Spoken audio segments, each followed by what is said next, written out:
Hey guys, how's it going? How to change your age on Cash App. So, if you want to change your age on Cash App, what you're gonna do, you're gonna just go ahead into the official website of the Cash App.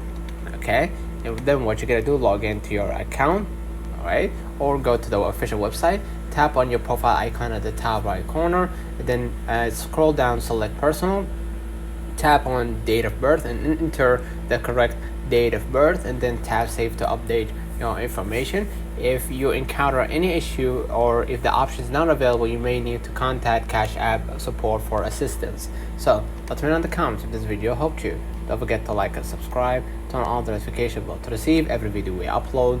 Thank you for watching.